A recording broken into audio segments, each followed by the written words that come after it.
Api yang di atas mezbah itu harus menyala. Jangan dibiarkan padam. Nyalakan kembali saudaraku. Kalau kau tahu api itu mulai padam, nyalakan kembali. Jangan dibiarkan padam. Harus terus menyala. Harus dinyalakan.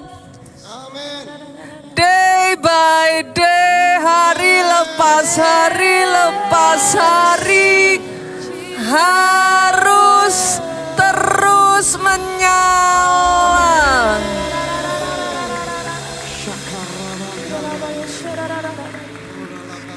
Tuhan terus tuntun kami Tuhan. Terus ajar kami untuk mengerti apa yang jadi kerinduan hatimu Tuhan. Urapi lidah bibir anakmu setiap perkataan yang keluar, remamu yang berbicara buat setiap kami. Kami siap terima firman-Mu. Yang di dalam satu namamu Yesus Tuhan yang kami sembah. Engkau yang diurapi, Engkau yang diberkati, katakan dengan suaramu yang paling keras saudaraku. Amin. Amin, amin, amin. Sekali lagi tepuk tanganmu yang paling meriah buat Yesus Tuhan kita. Lihat kiri kanan saudara dan katakan be blessed. Be blessed. Silakan duduk jemaat Tuhan. Bagaimana kabar saudara hari ini? Tanpa terasa saudaraku, kita sudah masuk di bagian terakhir dari seri firman Tuhan di bulan November ya.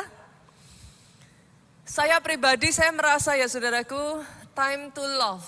Firman di bulan November ini, time to love. It's a reminder. Firman ini adalah pengingat. Saya percaya firman ini akan menjadi landasan untuk kita menutup tahun 2023 ini.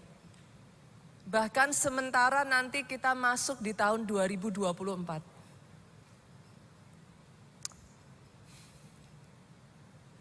Karena really saudaraku, kasih itu esensi dasar kekristenan.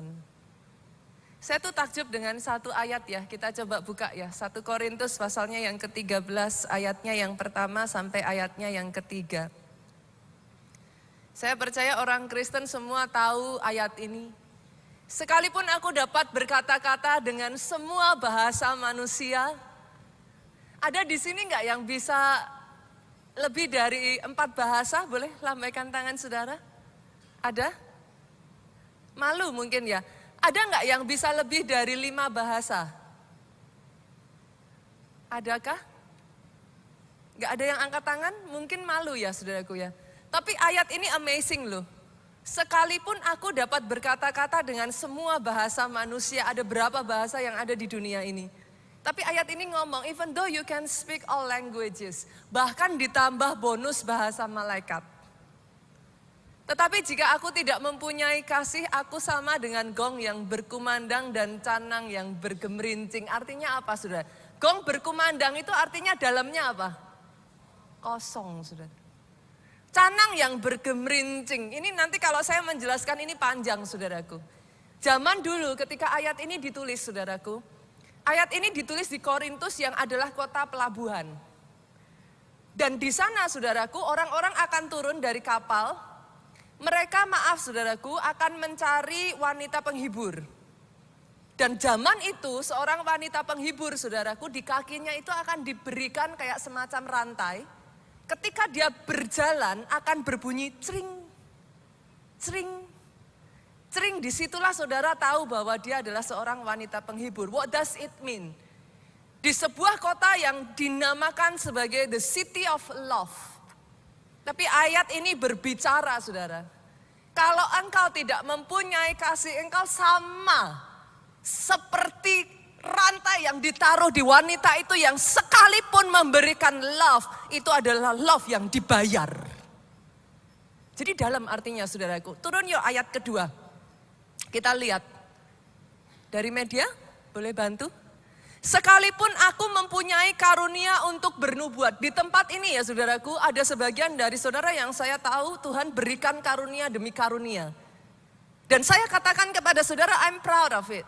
It's okay. Itu adalah satu hal yang baik saudara bergerak di dalam talenta dan karunia. Dan aku mengetahui segala rahasia. Kira-kira loh saudara, kalau saudara datang kepada seorang hamba Tuhan yang tahu semua rahasia dalam hidup saudara, saudara akan amazed gak dengan orang ini? Amazed dong. Berapa banyak anak Tuhan yang sengaja cari lari kemana-mana, pergi kemana-mana cari hamba Tuhan yang bisa menceritakan apa yang terjadi dalam hidupnya. See? Dan memiliki seluruh pengetahuan, dan sekalipun aku memiliki iman yang sempurna untuk memindahkan gunung, ini sudah berbicara bahkan orang yang imannya itu luar biasa loh saudara. Tapi lihat ini, jika aku tidak mempunyai kasih, aku sama sekali nggak berguna. Ini berbicaranya masuk ke roh ya saudaraku. Kita lanjut yuk, ayat yang ketiga ini berbicara tentang orang-orang yang mengasihi sesama, orang-orang yang suka untuk bergerak di bidang sosial. Sekalipun aku membagi-bagikan segala sesuatu yang ada padaku. Jujur, Bapak Ibu di sini, ada nggak yang pernah saudara baksos, tapi saudara kasih seluruh harta saudara? Langsung semuanya gini saudara. Bahkan orang-orang yang suka, orang-orang yang memang punya hati dan beban di sana saudara. Saya tanya, ketika saudara dipakai Tuhan jadi berkat buat orang lain, ada nggak di sini yang seluruh harta saudara dikasih? Saya rasa semuanya udah langsung begini. Tapi even if you do that, bahkan menyerahkan tubuh untuk dibakar, tapi jika aku tidak mempunyai kasih sedikit pun tidak ada faedahnya bagiku. What does it mean saudaraku? Kekristenan start with love. Maafkan saya ya saudaraku, di Indonesia kekristenan boleh dianggap sebagai sebuah agama. Tapi itu dimulai dari ketika Yesus mati di atas kayu salib. Because of love. Artinya saudara di tempat ini ya, maafkan saya sekali lagi, kau boleh beribadah di sini, kau boleh melayani. Kau boleh datang pagi-pagi, semua yang ada di sini kau boleh baca semuanya. You can do exceeding, lebih daripada apa yang saudara bisa secara manusia dianggap orang lain hebat. Without love. Alkitab ngomong kosong. Gak ada gunanya. Hari ini saya berdoa ya saudara, firman ini akan membawa saudara untuk menutup tahun 2023. Bahkan memulai tahun 2024 sebagai anak-anak Tuhan yang berbeda. Kenapa saudaraku? Doa saya ya, engkau tidak datang ke tempat ini karena harus. Engkau tidak melayani karena harus. It's not because of obligation. Engkau tidak menjadi suami istri karena harus. Sorry saudara. Berapa banyak pasangan suami istri mempertahankan pernikahannya karena anak. Tapi hari ini saya berdoa ya, ada kasih yang diperbaharui. Baik kasihmu kepada Tuhanmu, baik kasihmu kepada pasanganmu, baik kasihmu kepada anakmu, keluargamu, baik kasihmu kepada sesama. Doa saya, firman 1 bulan ini, time to love. Itu jadi landasan yang nantinya ya saudara menjalani hari-hari saudara ke depan, you become strong. Engkau kuat, engkau tidak goyah, keluargamu tidak goyah, cintamu sama Tuhan tidak goyah, pelayananmu tidak goyah. Dan hari ini saya akan memberi judul firman Tuhan cukup menarik buat saya saudara. Pejuang kasih. Pastor, apa sih itu? Kita buka ya, kita lihat. Matius pasalnya yang ke-24, ayatnya yang ke-7 sampai ayatnya yang ke-14. Berapa banyak di sini saudara kalau saudara baca ayat ini, saudara pakai handphone, boleh lambaikan handphone saudara? Oke ya, banyak yang pakai handphone. Masih adakah yang bawa Alkitab? Maybe ada ya, beberapa ya, masih. Ada yang bawa Alkitab, and I appreciate it. Sama walaupun saudara pakai handphone atau Alkitab sama aja. Boleh enggak dibuka saudaraku? Matius pasalnya yang ke-24 ayatnya yang ke-7. Oke? Kalau saudara buka ayat ini, boleh nggak saya minta saudara scroll ke atas sedikit? Apa judul perikopnya Bapak Ibu? Permulaan penderitaan. Oke, jadi saudara sudah siap bahwa ayat yang akan kita baca ini maybe tidak akan selalu mengenakkan. Siap ya? Scroll ke bawah. Oke, saudara akan menemukan lagi perikop berikutnya, siksaan yang berat dan Mesias palsu. Scroll lagi ke bawah. Apa perikopnya, judulnya yang berikutnya? Kedatangan anak manusia. Maksudnya apa saudara? Ayat-ayat yang kita baca ini adalah ayat-ayat yang menunjukkan kepada kita seperti apa sih, muridnya tanya. Kalau nanti engkau datang kedua kalinya, tandanya itu bakalan seperti apa? Karena Yesus ngomong, waktu dan masanya nggak ada yang tahu. Bahkan aku nggak tahu, hanya Bapa yang tahu. Tapi Yesus ngasih tanda saudara. Saya akan lompat, saya akan bacakan dari ayat yang ke-7. Boleh kita bergantian Bapak Ibu? Saudara baca ayat 8, saya bacakan ayat ke-9, kita bergantian. Sebab bangsa akan bangkit melawan bangsa. Ini tanda-tandanya saudaraku. Kerajaan melawan kerajaan. Akan ada kelaparan dan gempa bumi di berbagai tempat. Ayat 8 dengan suara keras, 2, 3.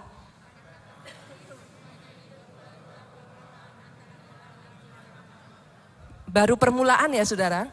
Jadi kalau saudara melihat semuanya itu sudah waktunya atau itu baru permulaan? Baru permulaan. Ayat 9. Pada waktu itu kamu akan diserahkan supaya disiksa dan kamu akan dibunuh dan akan dibenci semua bangsa oleh karena namaku. Sampai di sini saya rasa sebagian dari saudara baca ini sudah nggak enak. Pastor, kok kayak gini? Boleh nggak saya berkata kepada saudara, belajar ngikuti agendanya Tuhan yuk. Tidak semua hal itu terjadi seperti yang kita pikirkan loh Bapak Ibu. Karena kalau kita belajar untuk ngerti agendanya Tuhan, kita tahu apa yang harus kita lakukan. Kita bisa mempersiapkan diri kita dengan lebih baik kalau kita tahu agendanya Tuhan. Sometimes things are not getting better, saudara. Tapi ketika saudara menghadapi itu, kita lanjutkan dulu ya. Ayat 10 ya, kita baca yuk dengan suara keras 2, 3. Dan banyak orang mereka akan saling menyerahkan dan saling membenci. Banyak nabi palsu akan muncul dan menyesatkan banyak orang. Ketika saudara melihat semua tanda-tanda itu, saudara mengerti. Ayat 12, kita fokus di sini saudaraku. Dan karena makin bertambahnya kedurhakaan, maka kasih kebanyakan orang akan menjadi dingin. Wajar nggak ya kalau saya ngomong gini? Kalau dikatakan menjadi dingin pernah panas dong. Masuk akal dong. Kalau dikatakan menjadi dingin berarti tadinya pernah menyala kan? Jadi muncul pertanyaan dong Bu. Kok tadinya menyala, kok tadinya panas bisa jadi dingin? Dan ayat ini sendiri sebenarnya sudah menjawab pertanyaan saudara. Karena makin bertambahnya kedurhakaan. Jujur ya saudaraku, melalui masa pandemi kemarin ya. Berapa banyak orang yang saya jumpai saudaraku mengalami masalah demi masalah, demi masalah, demi masalah. Berapa banyak yang seolah-olah doanya nggak dijawab, unanswered prayer. Berapa banyak yang akhirnya jujur saudaraku jadi kecewa. Pastor kayaknya ke gereja sama nggak ke gereja nggak ada bedanya. Berapa banyak yang akhirnya imannya goyah. Dan berapa banyak yang kasihnya jadi dingin. Cek deh saudara, orang-orang yang tadinya sebelum pandemi saudara temui di gereja, ada nggak yang saudara sudah nggak ketemu lagi? Kasihnya jadi dingin. Dan ayat ini ngomong makin bertambahnya kedurhakaan, dalam bahasa Inggrisnya itu iniquity. Kedurhakaan itu iniquity. Iniquity itu artinya apa saudara? Kejahatan. Iniquity itu artinya apa? Banyaknya wrongdoing. Iniquity itu artinya apa? Not fair. Enggak adil, ketidakadilan. Maksudnya bagaimana, Pastor? Berapa banyak di sekeliling saudara, saudara itu melihat orang-orang yang saudara kenal ngelakuin hal-hal yang enggak baik. Orang-orang yang hidupnya enggak benar. Orang-orang yang bahkan saudara ngomong ini orang jahat loh, Pastor. Tapi saudara melihat nothing be done. It seems okay. Berapa banyak yang akhirnya saudara berkata, Pastor, apa bedanya sih? Kita jadi orang Kristen sama enggak jadi orang Kristen? Kok rasanya mereka juga baik-baik saja? Nothing happen. Mungkin sebagian dari saudara berharap gitu kan. Kalau seseorang ngelakuin sesuatu yang salah, petir menyambar dari atas suder gitu. Lalu saudara berkata, oh yes bener ini. Saya harus hati-hati ini. Kan seringkali manusia begitu saudaraku. But apparently nothing happen. Bahkan Asaf itu ngomong hidup mereka baik-baik saja. Mereka menggemukkan perut mereka. Sedangkan kami di sini keadaan kami justru tidak baik-baik saja.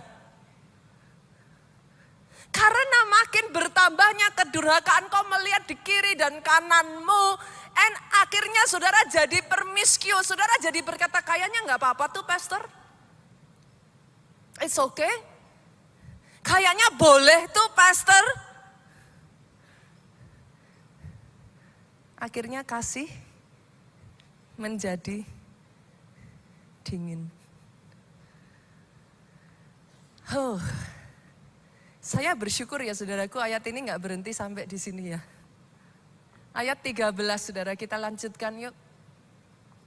Tetapi orang yang bertahan sampai pada kesudahannya akan selamat. Ayat 14 yuk, media agak cepat geraknya, MP. Ayat ke-14 sama-sama dengan suara keras, jemaat boleh baca, 2, 3. Menjadi kesaksian bagi semua bangsa. Sesudah itu barulah tiba kesudahannya. Jadi kapan kedatangan yang kedua kali saudaraku? Setelah Injil itu diberitakan sampai ke ujung bumi. Dan yes saudaraku, we are ushering the coming of Jesus Christ. Ketika Injil itu mulai diberitakan kemanapun, ke kota manapun, ke bangsa manapun, Injil itu mulai diberitakan saudaraku. Tetapi saya akan fokus pada ayat yang ke-13. Saya tertarik dengan ayat ini. Terlepas dari banyak orang yang kasihnya sudah makin dingin, ada loh orang-orang yang mempertahankan kasihnya sampai akhir.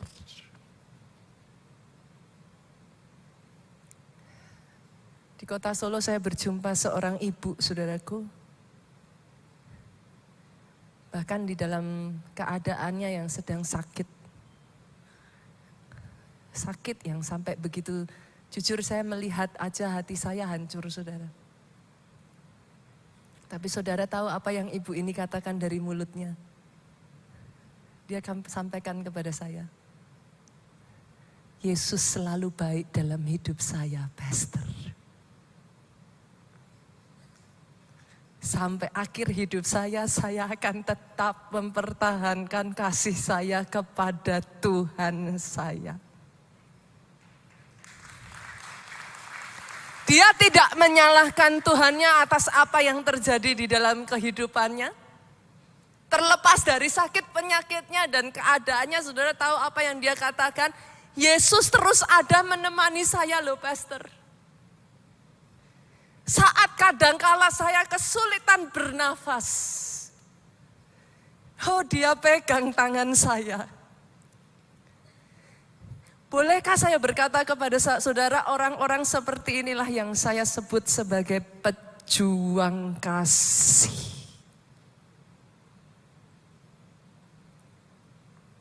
Sekalipun buat kebanyakan orang zaman sekarang, saudaraku, saya tidak judging siapapun dalam hari ini, maafkan saya, saudaraku. Saya tahu things happen in the family. And I'm not judging anyone. Bahkan kalau saudara sempat mengalami hal yang tidak mengenakan di dalam kehidupan saudara. Tapi izinkan saya mengatakan ini, saudaraku, terlepas dari banyaknya pasangan yang sudah menyerah. Saya bersyukur ada orang-orang yang tetap mempertahankan kasihnya sampai akhir.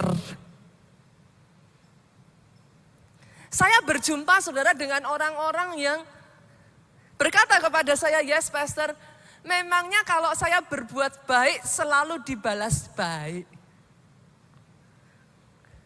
Saya tuh berkali-kali ngalami loh pastor.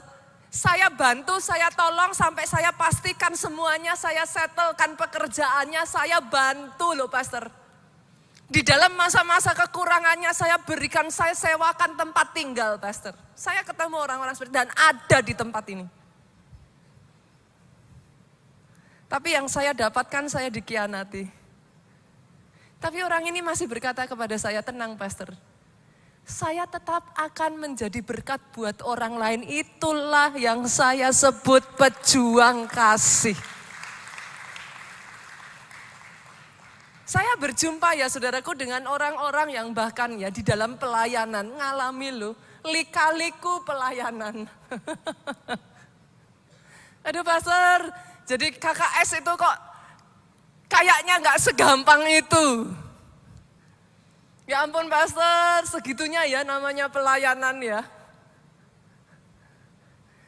Tapi saya bersyukur loh saudara, saya berjumpa dengan orang-orang yang mengatakan kepada saya, tenang pastor. Saya tetap akan melayani. Izinkan saya mengatakan ini saudaraku. Saya bangga. Saya angkat topi. Saya salut dengan para pejuang kasih yang saya mungkin tidak kenal satu persatu di tempat ini. Tetapi engkau tetap mempertahankan kasih-Mu.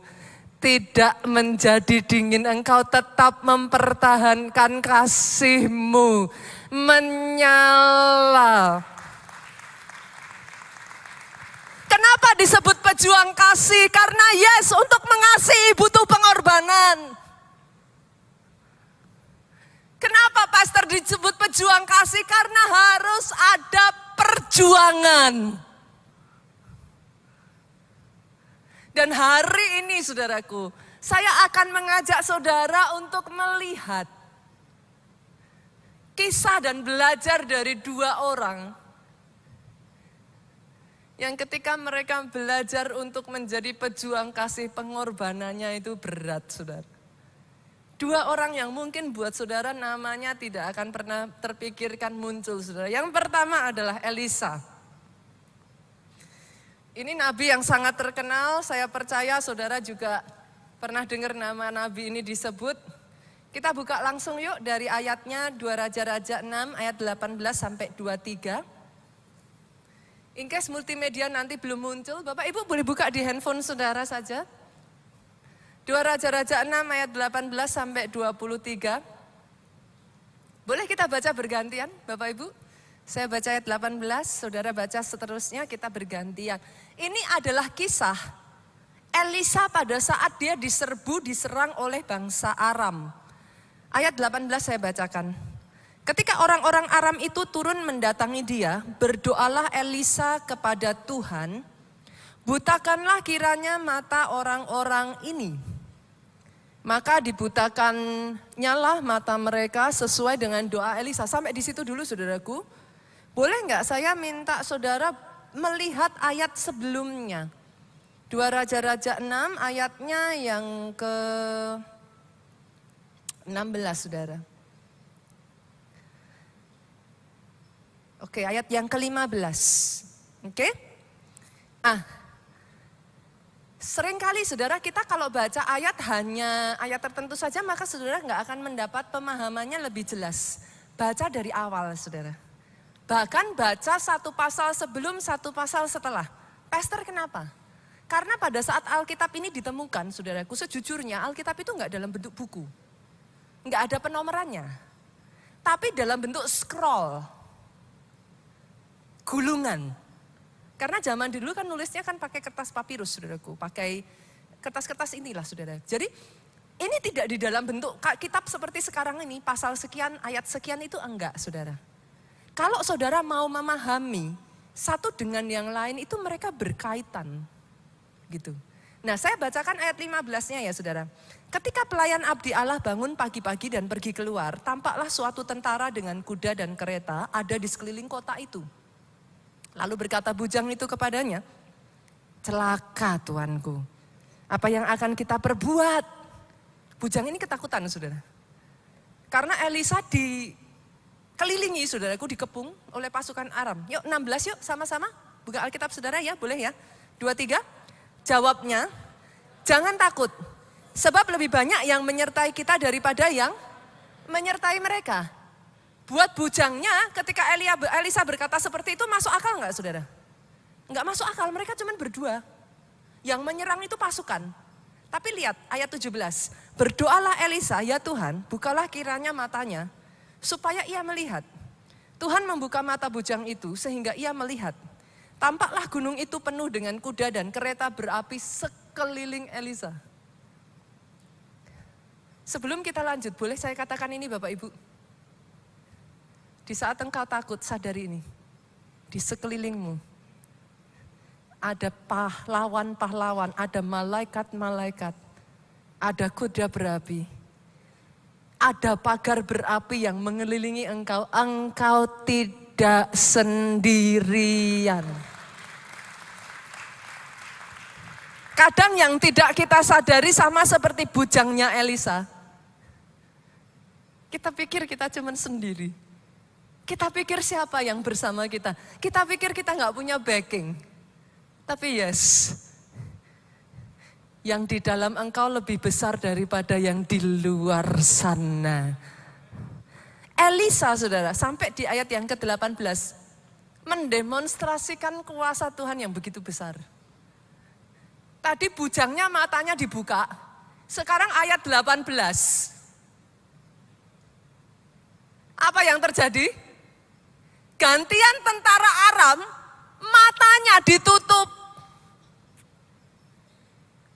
Ketika matanya ditutup, ayat 19 sama-sama yuk, 2-3 kita baca. Kemudian berkatalah Elisa kepada mereka apa? Bukan ini jalannya dan bukan ini kotanya. Ikutlah aku akan mengantar kamu kepada orang yang kamu cari. Lalu diantarnya mereka kemana? Ke Samaria saudara. Dalam keadaan mata mereka buta atau melihat. Ini pasukan besar loh saudara. Tapi matanya nggak bisa ngelihat. Ayat 20 saya bacakan buat saudara. Segera sesudah mereka sampai ke Samaria berkatalah Elisa, ya Tuhan, bukalah mata orang-orang ini supaya mereka melihat. Dan heran mereka ada di tengah-tengah. Mereka sudah dikepung tentara Samaria saudara. Ayat 21 yuk sama-sama kita baca. 23. Lalu bertanyalah Raja Israel kepada Elisa tatkala melihat mereka. Apa saudara? Kubunuhkah mereka Bapak? Saya tanya. Kalau itu saudara, dibunuh enggak? Langsung bunuh. Enggak perlu mikir. Habisin aja. Loh ini karena pasukan ini memang mau datang untuk nyerbu mereka loh, saudara harus sadar itu loh. Ini bukan pasukan perdamaian saudaraku. Ini pasukan yang memang mau menghancurkan bangsa Israel. Jadi sebenarnya pertanyaan raja ini agak aneh. Kubunuhkah mereka Bapak? Tapi saya rasa saudara dan saya akan lebih setuju kalau jawabannya Elisa yang lebih aneh. Ayat 22 yuk kita lanjutkan. Tetapi jawab Elisa apa? Bunuh. Hah? Yakin? Bunuh aja.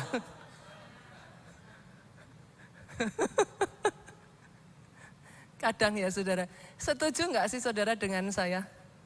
Jalan Tuhan bukan jalanmu. Rancangan dalam bahasa Inggrisnya pikiran Tuhan, thought, his thought. Pikiran Tuhan bukan pikiranmu. Jelas-jelas tuh ya dibunuh aja udah beres urusannya. Elisa ngomong, jangan. Biasakah kau bunuh yang kau tawan dengan pedangmu dan dengan panahmu? Disuruh apa? Di penjara aja. Hah? Coba dilihat. Penjarakan aja. Jadikan budak. Hah? Nggak berlebihan. Ini orang yang mau nyerang loh, ini orang yang mau bunuh saudara loh. Ini orang yang mau ngancurin keluargamu loh. Saudara sepakat dengan saya nggak? Baca ayat ini rasanya pengen marah gitu saudara. Rasanya nggak terima. Elisa itu ngomong saudara. Jangan. Hidangkan makanan dan minuman di depan mereka supaya mereka makan dan minum. Habis itu mereka gemuk, kita sembelih. Kayaknya kan cukup menyenangkan ya saudara. Evil thought gitu saudara.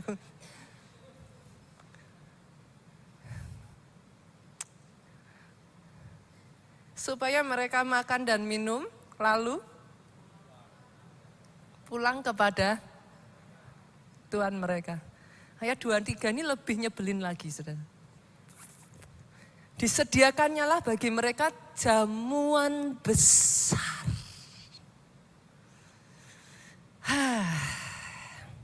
Maka makan dan minumlah mereka.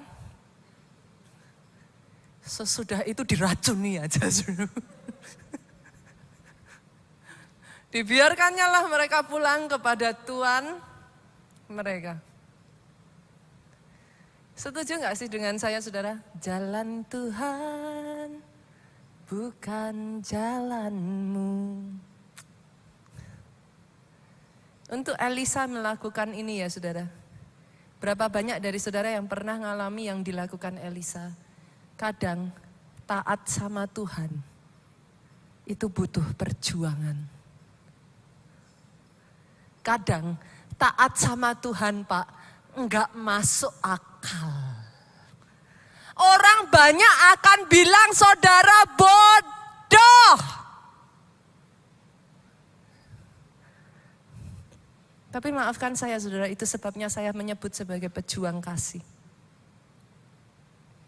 Orang-orang yang sampai akhir memegang ketetapan Tuhan. Kiri kananmu boleh berkata engkau bodoh. Kiri kananmu boleh berkata sia-sia. Tapi hari ini saya berkata kepada saudara, itulah yang namanya pejuang kasih. Doa saya hari ini di tempat ini ada orang-orang yang memilih untuk taat kepada Tuhannya sampai akhir. Sekalipun dikatakan bodoh, dikatakan sia-sia. Pastor, sekalipun makan hati, yes. Sekalipun nahan diri, yes. Tapi hari ini ya saudara, saya tuh percaya, saya nggak tahu kenapa ya saudara, saya percaya ya, firman Tuhan di bulan November ini bukan satu kebetulan. Tuhan persiapkan saudara, para pelayan Tuhan di tempat ini, Tuhan siapkan jemaat di tempat ini ya. Bangkit jadi pejuang kasih. Karena kalau kekristenanmu gak ada satu ini saudara, trust me, engkau boleh ada di sini tapi pikiranmu somewhere else. Doa saya sampai engkau ngalami Tuhanmu secara pribadi. Sampai engkau ngalami Tuhanmu secara pribadi. Boleh, Pastor, saya datang ke tempat ini karena someone else. Saya datang ke tempat ini nemeni pasangan saya. Saya datang ke tempat ini diajak papa mama saya. Saya datang ke tempat ini karena dipaksa. Yes, I know ada orang-orang yang datang ke tempat ini karena dipaksa. If you can choose, mungkin saudara akan memilih gak datang. Tapi kalau itu pun engkau, saya berdoa. Sama seperti Tuhan menemukan saya, sama seperti Tuhan mengubahkan hidup saya. Dimanapun engkau berada, somehow ketika kau ada di tempat ini, Tuhan jamah hatimu. Tuhan temukan engkau ngalami yang namanya kasih mula-mula dengan Tuhan. Api kasihmu menyala-nyala buat Tuhanmu. Kalau mau tepuk tangannya yang paling meriah buat Yesus Tuhan kita. Pick, come on. Tepuk tangannya bisa lebih dahsyat lagi buat Yesus Tuhan kita. Dibangkitkan dari tempat ini pejuang-pejuang kasih. Tapi lihat saudaraku, Tuhan gak pernah salah kok. Ayat 23 bagian B. Sejak itu tidak ada lagi gerombolan-gerombolan Aram memasuki negeri Israel. Kalau dibalik ayat 23-nya B ini dinaikkan, saudara mau gak ngelakuin? Sebagian dari saudara tetap gak mau, Pastor. Enak aja. Jujur mengampuni itu jadi berat. Kenapa saudara? Karena saudara merasa kalau saudara mengampuni, saudara rugi. Orang sudah menyakiti saudara, tapi saudara yang nanggung akibatnya. Makanya jadi berat tuh. Coba kalau saudara tahu mengampuni, saudara dapat berkat besar. Sekalipun berat, dilakuin enggak? Tapi seringnya berkatnya datang belakangan tuh saudara.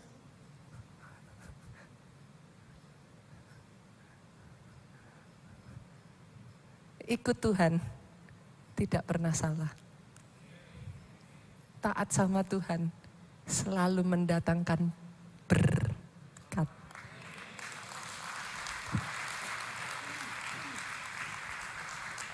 Yang kedua saudara. Pejuang kasih yang kedua namanya di keluarga Allah ini sudah familiar. Tapi gak banyak dari saudara yang mengerti kayaknya. Obadja. Namanya familiar ya kalau di keluarga Allah ya saudaraku.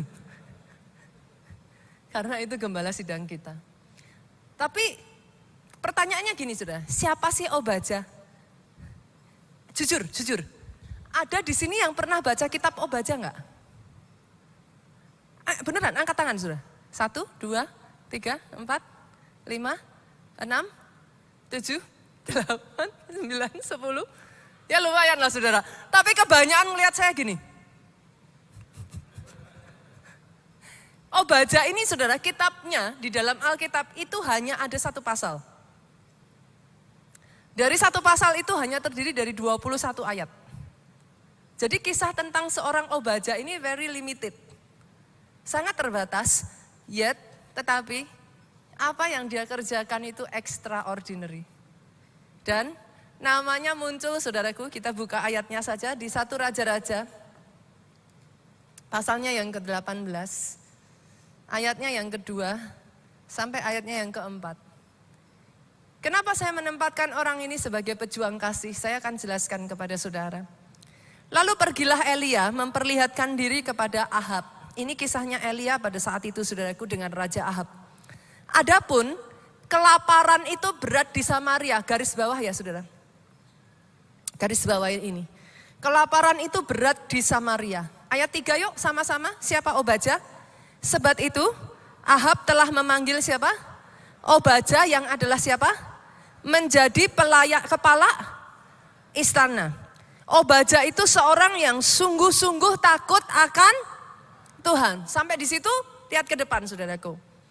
Nah siapa Obadja tadi saudara sudah mendengar siapa dia? Seorang kepala istana yang bertugas di bawah pemerintahan siapa? Raja Ahab. Raja Ahab ini raja yang seperti apa? Seperti apa saudara? Raja Ahab ini salah satu raja yang paling jahat yang ada di Israel, saudara. Dan di bawah pemerintahannya ini dia punya istri yang lebih jahat lagi dari suaminya, saudaraku. Saya kasih contoh. Satu kali si Ahab ini pengen punya kebun anggur.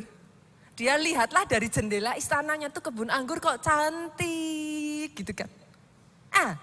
Dia pikir, oke, saya beli, saya raja kok. Nah, masalahnya si Nabot yang punya kebun anggur ini ngomong, nggak boleh. Saya bayar, nggak boleh. Pernah ketemu orang yang kayak gitu nggak sudah? Pernah ya? Pokoknya nggak boleh. Nabot nggak butuh duit. Pokoknya dia mau mempertahankan si kebun anggur. Pulanglah Ahab. Dia jengkel, dia suntuk. Datang sama istrinya. Dilihatnya istrinya, kenapa mukamu murung? Kata Isabel. Tenang. Saudara tahu apa jawaban Isabel? Gitu aja kok. Kalau orang Jawa, gitu aja kok. Repot. Boro-boro mau dibeli nggak mau, bunuh aja, ambil. Asik nggak punya istri begitu? Ini suaminya jahat, istrinya jadi double decker gitu. Jadi seru, bisnya besar. Dua pasangan ini ya saudara, di bawah pemerintahan Ahab dan Isabel. Ayat 4, lihat. Karena pada waktu Isabel, lihat ini saudaraku. Di waktu pemerintahan itu, Isabel melenyapkan nabi-nabi Tuhan. Sampai akhirnya dibangkitkan Elia di masa itu. Ngeri ya saudara. Boleh enggak saya kasih saudara gambaran nantinya. Kenapa saya sebut Obadja ini sebagai pejuang kasih. Ayat ini ngomong gini saudara. Di masa yang seperti itu, di tengah majikannya sedang sibuk bunuhin nabi-nabi Tuhan, dicatat Obadja itu seorang yang sungguh-sungguh takut akan Tuhan. Ayat selanjutnya ngomong gini, Obadja mengambil berapa? 100 orang nabi, lalu menyembunyikan mereka 50 sekelompok, dalam gua mengurus makanan dan minuman mereka. Perhatikan ke depan saudaraku, this is my point. Saudara hidup dalam zaman yang baik, yang mendukung, apa yang saudara lakukan itu disupport, itu mudah. Buat sebagian dari saudara, mungkin kalau saya bilang, ayo kita beritakan Injil. Sebagian dari saudara akan ngomong kayak gini, aduh pastor, nanti saya kalau dikucilkan gimana? Nanti kalau saya malu gimana? Saya dibilang sok suci. Buat saudara, resiko saudara adalah dikucilkan. Resiko saudara adalah malu. Buat Obadja, resikonya kepala saudara.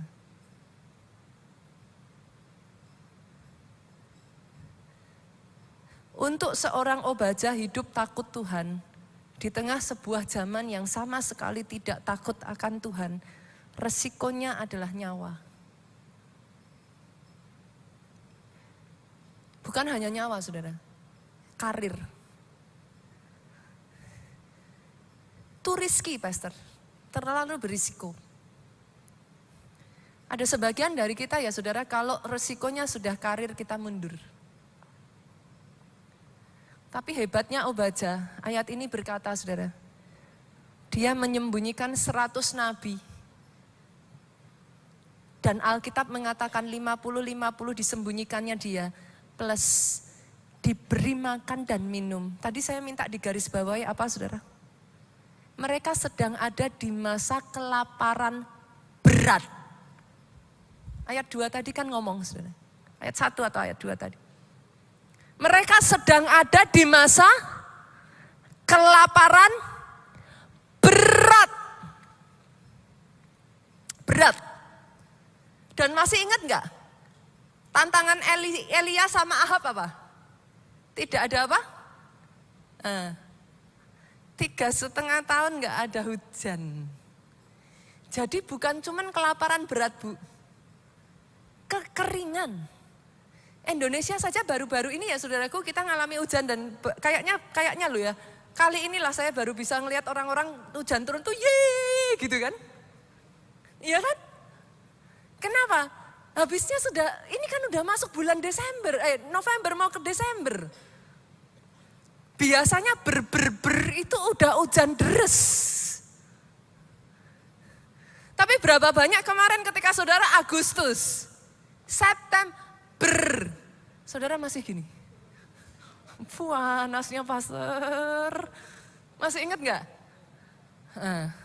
Sampai marak di mana-mana tuh. Apa? Minum apa? Biar nggak batuk, biar nggak ispa. Dehumidifier apa segala macam jadi tren gitu kan. Ternyata panas udaranya. Jadi begitu bulan November ini hujan turun, saya bisa melihat loh. Banyak orang, yes, puji Tuhan pastor, akhirnya hujan. Itu aja baru berapa bulan Bapak Ibu? Kebayang nggak 3,5 tahun tuh kayak apa? Saya itu sudah mendapat banyak permintaan bantuan saudaraku untuk air bersih. Gereja kita banyak terjun memberikan bantuan air bersih. Kenapa saudara? Banyak tempat itu kekeringan nggak punya air.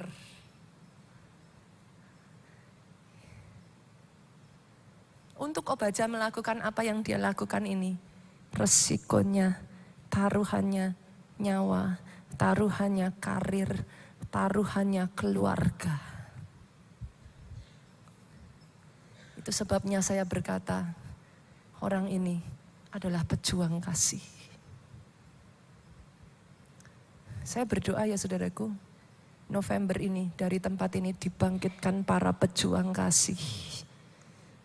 Karena kadang gak gampang ketika sekelilingmu ya saudaraku tidak mendukung apa yang kau lakukan. Apa yang kau lakukan dipandang aneh, apa yang kau lakukan dipandang tidak berguna, sia-sia, bodoh. Tapi yes, bulan ini saya berdoa jadi landasan untuk seumur hidup saudara. Esensi dasar kekristenan itu kasih.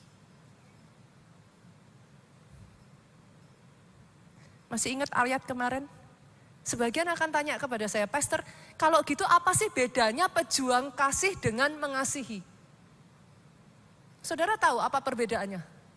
Markus 12:29-31 ayat yang minggu lalu kita baca. Tinggal kedua perintah ini yang utama. Apa? Perintah utama yang pertama apa? Saudara tahu apa perbedaannya mengasihi? Kalau saudara mengasihi, bagus. Mengasihi Tuhan bagus gak Pastor? Bagus. Tapi seorang pejuang kasih akan menambahkan di belakangnya. Dengan segenap hatimu. Seorang pejuang kasih akan menambahkan di belakangnya. Dengan segenap jiwamu. Jiwa itu apa saudara? Pikiran, perasaan, kehendak. Boleh gak saya tanya, Pastor, kalau mau ke gereja tapi gak mood? Sejak dari hari ini katakan pada diri kita sendiri, dengan segenap jiwamu. Hatinya gak mood. Mau pelayanan, tapi lagi jengkel. Yang ibu-ibu mau pelayanan hari ini sel besar-besaran.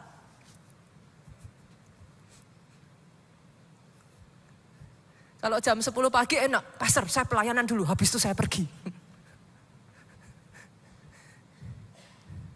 Tapi boleh nggak? Kenapa ditaruh di situ dengan segenap jiwamu? Pikiran, perasaan, kehendak. Itulah perbedaan pejuang kasih. Dengan segenap akal budimu. Sadar sesadar-sadarnya sadar. Pelayanan bukannya dapat enak, disalah mengerti. Sadar loh saya pastor. Papa saya aja gak pernah ngomongan kayak gitu bentak-bentak saya pastor. Suami saya aja kalau ngomongan sama saya halus pastor. Ini orang siapa ini? Berani-beraninya ngomongan sama saya. Dengan segenap kekuatan. Tapi saya udah gak kuat pastor. Senggol kiri kanan, kita berjuang kasih. Senggol depan belakang, kita berjuang kasih. Yang sepakat aminnya yang paling keras. Yang sepakat aminnya lebih keras lagi. Kalau mau tepuk tangannya yang meriah buat Yesus Tuhan kita. Sebab kita berjuang kasih. Sekarang saudara tahu alasannya. Kenapa ayat ini ditulis begitu? Karena banyak orang bilang I love you sama Tuhan. Tapi kalau doanya enggak dijawab, bye-bye Tuhannya. Banyak orang bilang I love this church, yes. Kalau firmannya mengenakkan, sekalinya firmannya negur, bye-bye gereja. Loh jujur aja saudaraku. Sekarang jadi pendeta sukar loh saudara. Mau ngomong ini salah, mau ngomong itu padahal kebenaran firman. Enggak diomongin salahnya sama Tuhan. Kan? Kenapa disebut pejuang kasih? Kalau hanya mengasihi, ayat itu ngomong gini, kasihilah sesamamu manusia, titik. Udah bagus belum? Bagus. Tapi kenapa disebut pejuang kasih? Karena ada tambahan di belakangnya. Sama seperti engkau mengasihi dirimu sendiri. Itulah sebabnya disebut pejuang kasih. Ini tiba-tiba semua terdiam ya saudara. Kayaknya bilang I love you sama Tuhan. Doa saya sejak dari hari ini ya sama seperti Obaja. I love you-nya enggak cheap. Bilang aku cinta Tuhannya enggak murahan.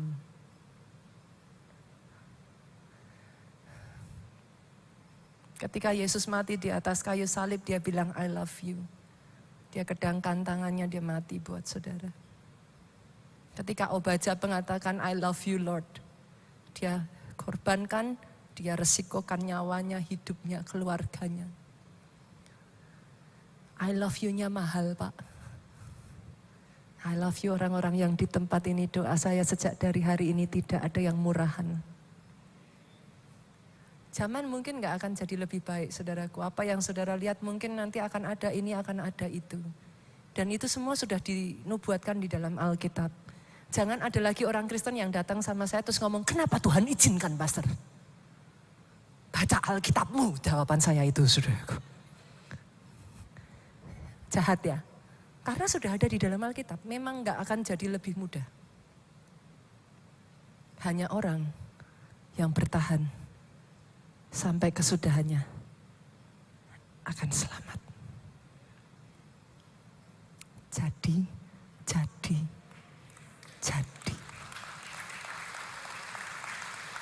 Pastor, saya akan tutup dengan ini. Terus apa yang harus saya lakukan sebagai pejuang kasih? Yang pertama, saudaraku, saya akan bagikan 4 poin. Yang pertama, banjiri dengan doa yuk. Banjiri keluargamu dengan doa. Banjiri gerejamu dengan doa. Boleh nggak saya tarik lagi yuk, saya tantang lagi yuk. Bangkit di dalam doa, Bapak Ibu. Pondok Daud bangun kembali. Kenapa? Supaya cintanya menyala-nyala lagi. Banjiri dengan doa, kenapa? Atmosfer di tempat ini, saya minta pada setiap para pemain musik, worship leader, singer, tim KAW di tempat ini. Bangun lagi atmosfer pujian penyembahan. Banjiri dengan doa bangsa kita ini. Sepakat? Daripada saudara ngeributin pilih 1, 2, atau 3, terserahlah saudara mau pilih yang mana.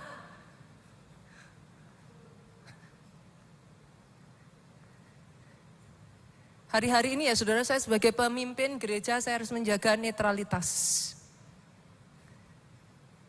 Masing-masing saudara bisa punya pilihan yang berbeda. Tapi satu yang harus tetap sama. Jaya bangsaku, jaya negaraku. Bangsa ini nggak boleh terpecah. Sepakat? Indonesia unggul harus terjadi. Pilihlah orang yang takut akan Tuhan. Saudaraku, pilihlah orang-orang yang juga ada bersama-sama mendukung agenda kerajaan Tuhan itu ditegakkan. Dan yang jelas senggol kiri kanan, jangan golput. Pastor saya bingung. Saya enggak usah milih aja lah Pastor. Puyeng saya. 1, 2, 3 di mana-mana udah ribut semuanya. No. Gunakan tiket saudara untuk memilih. Dan milihnya jangan cap, cip, cup, kembang, kuncup. Kayak anak-anak zaman kecil dulu saudaraku. Enggak ada ya. Milihnya jangan ngitung bawa bunga. Yes, no, yes, no. 1, 2, 3, 1, 2. Jangan saudara. Pilih dengan hati nurani, pilih dengan kesadaran, pilih dengan bawa dalam doa. Itu sebabnya hari-hari ini banjiri saudara, banjiri bangsa kita dengan doa. Negara kita aman, negara kita tentram, negara kita maju, negara kita unggul. Apa yang harus saya lakukan? Yang kedua, Pastor, bayar utang. Maksudnya gimana, Pastor? Ada hal-hal yang Tuhan suruh sama saudara, tapi saudara tunda-tunda. Yuk, diselesain PR-nya. Maksudnya gimana, Pastor? Kalau Tuhan suruh kau ampuni, ampuni. Ada di sini yang disuruh ngampuni ditunda-tunda? Jangan sampai Yesus datang kedua kali loh ya. Saya nggak tahu nih, ada di sini yang Tuhan suruh kok. Tuhan tuh once in a while ya saudara dalam hidup kita ya, Tuhan tuh taruh di hati kok. Jalankan ini, jalankan itu, lakukan ini. Kadangkala Tuhan bilang, berkati si A, berkati si B. Kita seringnya gini, dalam nama Yesus, tolak. Yuk, periksa. Apa yang Tuhan ingatkan buat masing-masing kita, Tuhan udah kasih PR. Apa? Kalau ada yang Tuhan suruh, tapi kita tunda-tunda, kita belum lakukan. Bisa jadi, ada orang-orang di sini yang sudah lama nggak telepon ke rumah. Ada yang sudah lama nggak pulang kampung. Coba saudara, coba. Apa yang saudara rasa Tuhan suruh? Ada yang tanya sama saya gini, Pastor, kalau ternyata saya salah dengar suara Tuhan gimana? Lebih baik salah dengar daripada nggak taat. Loh salah dengar ya sudah. Besok lagi ditulis, oh salah. Belajar lagi kan gitu, namanya orang juga belajar. Saudara dari SD TK sampai SD SMP SMA pernah salah nggak sih? Apa ada di sini yang nilainya 100 terus? Kan pernah salah toh? Ya sudah, kalau salah gimana? Ya belajar lagi. Apa salah terus tinggal sekolahnya? Kan nggak begitu. Lebih baik salah dengar daripada nggak mau dengar dan nggak taat. Sepakat? Yang ketiga, Pastor, apa yang harus saya lakukan? Beritakan Injil. Langsung saya tembak aja. Jujur, nggak usah angkat tangan tapi nanti saya sakit hati. Saudara. Kapan terakhir saudara menceritakan tentang Yesus kepada seseorang? Pastor, tapi kan malu loh Pastor. Saya tuh kemarin baca satu kisah tentang seorang anak, saudara. Saya terharu sekali. Anak ini baru berusia 11 tahun. Satu hari papahnya adalah pendeta, saudara. Di hari hujan, anak ini biasa diajak oleh papahnya membagikan traktat. Ini sudah zaman dulu, saudara. Membagikan traktat, anak ini akan dengan senang hati, saudara. Anak 11 tahun ini dia menemani papahnya membagikan traktat.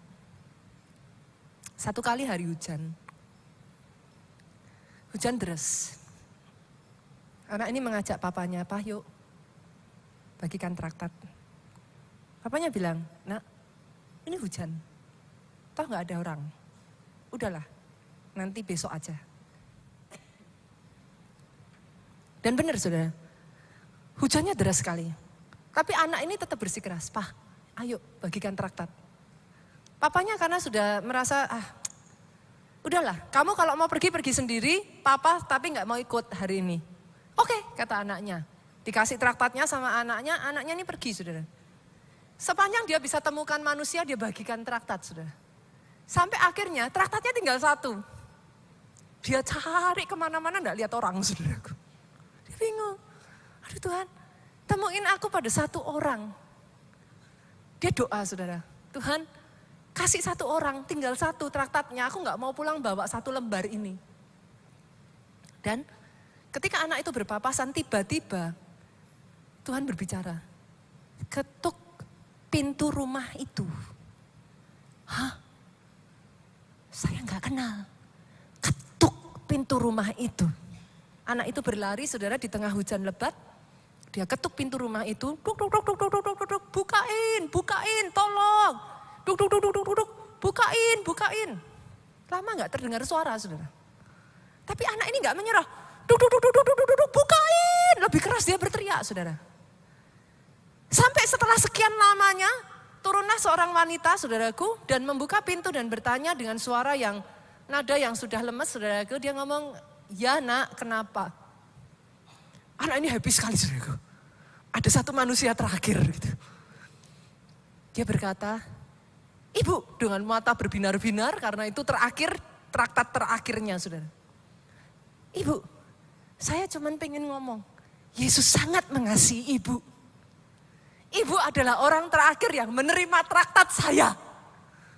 Ibu, ayo datang ke gereja hari Minggu besok. Ibu ikut. Tuhan mengasihi ibu, Tuhan berkati." Ibu ini tutup pintunya, anak ini pulang saudaraku. Keesokan hari Minggunya saudara, Bapak pendetanya naik di atas mimbar dan dia menanyakan, "Adakah yang mau bersaksi?" Seorang wanita yang sudah tua maju ke depan mimbar dan menceritakan. Ternyata dia adalah ibu yang rumahnya diketuk oleh anak Pak Pendeta, saudaraku. Pada saat anak itu mengetuk pintu rumah ibu ini sudah ada di kamar atasnya dengan tali yang tergantung. Dia naik ke atas kursinya. Dia sudah merasa hidupnya tidak berguna, hidupnya sepi, saudaraku. Baru saja dia naik ke atas kursi saudara. Baru saja dia hendak akan menggantungkan kepalanya. Dia dengar suara ketukan keras di bawah. Dia pegang tali itu. Dia berpikir, sebentar juga akan hilang. Dia tunggu saudara. Tapi ketukannya makin keras. Dia berpikir, sebentar juga akan hilang. Tapi ternyata saudaraku, ketukannya makin keras. Dia taruh tali itu. Dia turun ke bawah. Hanya untuk mendapati seorang malaikat kecil dengan mata berbinar-binar mengatakan kepada ibu ini, "Jesus love you." Ibu itu berdiri di atas mimbar dan bersaksi, "Saya ada hari ini karena ada seorang malaikat kecil yang diutus Tuhan untuk saya." Malaikat itu bisa jadi adalah saudara.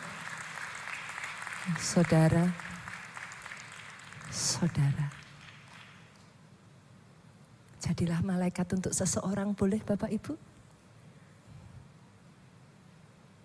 Kita masuk di bulan Desember sebentar lagi ya. Sebenarnya nggak nunggu Desember juga nggak apa-apa kali, saudaraku. Saya pikir-pikir kenapa nunggu Desember ya. Tapi Desember adalah bulan Natal. Momen yang tepat ya. bagikan tentang Yesus kepada seseorang. Dan yang terakhir, senggol kiri kanan, ayo melayani. In case firman yang diberitakan ini belum menyenggol saudara, saya tabrak aja. Ayo melayani. Multimedia boleh disiapkan videonya. Sebagian dari saudara berkata, Pastor, bukankah melayani gak harus di gereja? Setuju? Bukankah saya bisa melayani di rumah saya? Oh harus. Bukankah saya juga harus melayani di luar? Bagus. Gereja kita minggu lalu saudaraku baru saja kita mengadakan baksos di daerah Tangerang saudaraku. Boleh gak ya videonya dimunculkan? Adakah? Oh ada.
Dan yang membuat saya bersuka cita saudaraku, ternyata gereja kita juga membangunkan toilet umum, WC umum di sana saudaraku.